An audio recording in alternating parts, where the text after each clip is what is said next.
hope everybody had a very Merry Christmas and Happy New Year to you.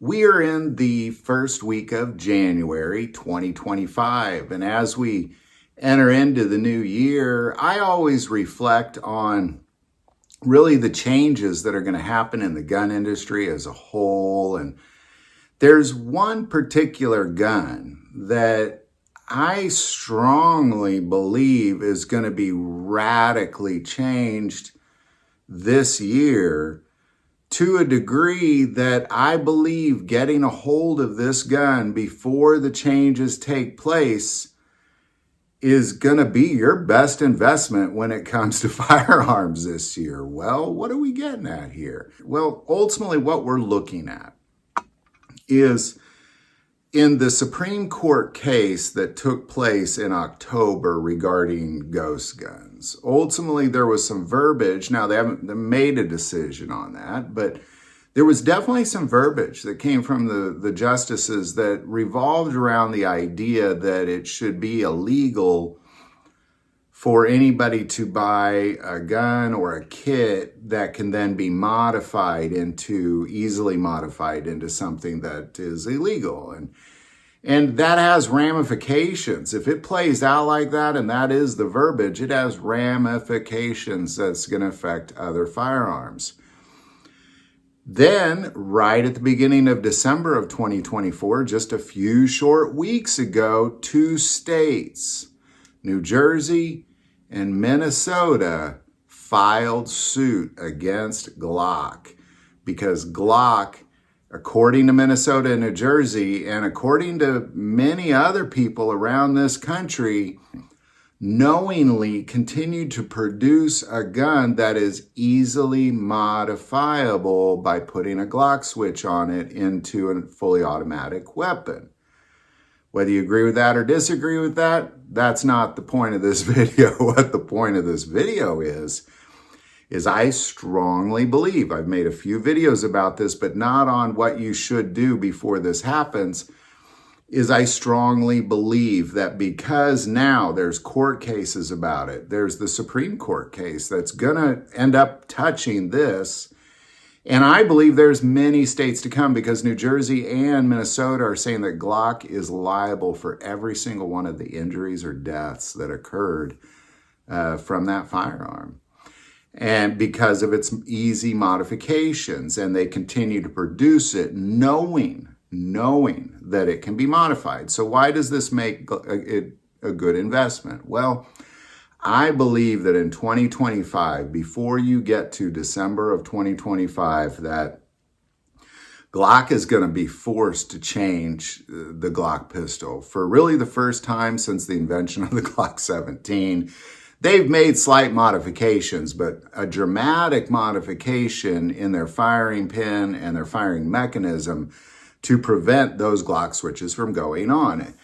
Now, will somebody invent another one for another gun? Sure. And could this be done to other guns? Sure. But it hasn't been. Not at the level that we're seeing with the Glock switch. So as long as they make that change, they can say, well, we tried. We at least tried to make the changes necessary. And what I believe you're going to end up with is you're going to end up with a gun kind of like a pre-74 Winchester Model 94, or kind of like a 3-screw Ruger Blackhawk or a 3-screw Colt Single Action Army, before they were forced to change these. Well, Winchester changed because they were cheap. In 74, they decided to save money and focus more on their chemical industry than on their gun industry, and they cut to 74. So pre-74s are worth a fortune. Also, 3-screw Ruger Blackhawks are worth a lot more than the new 2 screws. And what that was when you had 3 screws in it, when you had a bullet in the chamber, if something hit the back of that hammer, it would cause that bullet to fire. And after several court cases of people getting accidentally shot by the Ruger Blackhawk, they changed it. And because they changed it, you have kind of this pre-2-screw model that's just worth a little bit more. And I believe the Glocks are going to be worth a lot more if you get what I believe is going to be referred to in the future as a pre-2025 or pre-2026 Glock. Kind of like a pre-ban AR. Anytime there's changes made, especially when they're legal changes to firearms, that whatever that legislation was, is always worth quite a bit more money. So I'm going to say that I strongly believe that in 2025, your number one gun to invest in would be a Glock, because there's going to be a day, I hope I'm wrong, but I don't believe I am. I believe that they're going to be forced to change, because as they continue to produce the same handgun in America, you're going to continue to see these lawsuits coming forth.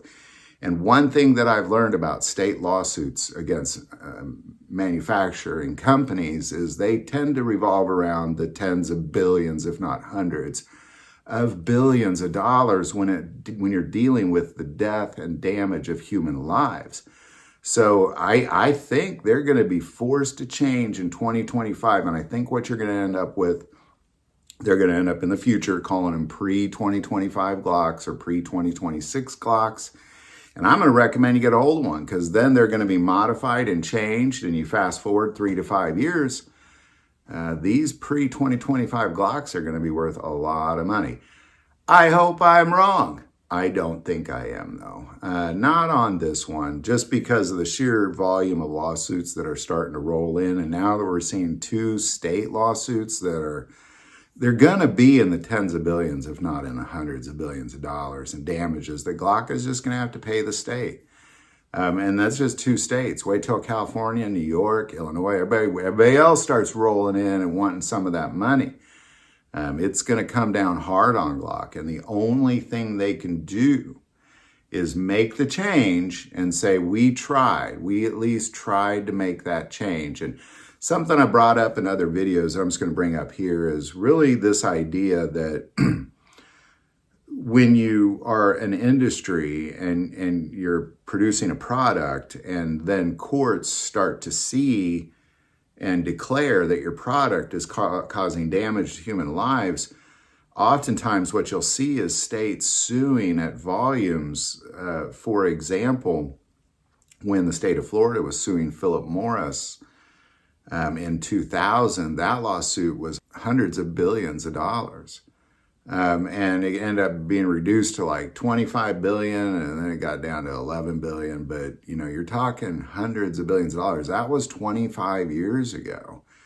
This is not going to go well for Glock in 2025. And I believe their only choice is going to be to make changes to say we modified our pistol so it will no longer take the current model of the popular Glock switch.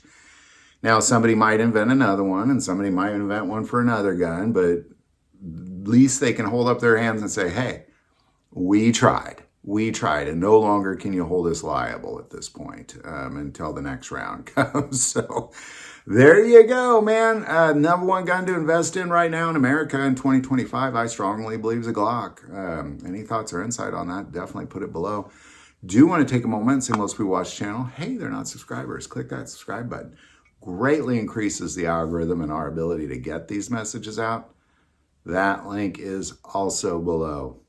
But the most important part of this channel, we take prayer requests. Don't ever, ever hesitate to send that stuff in.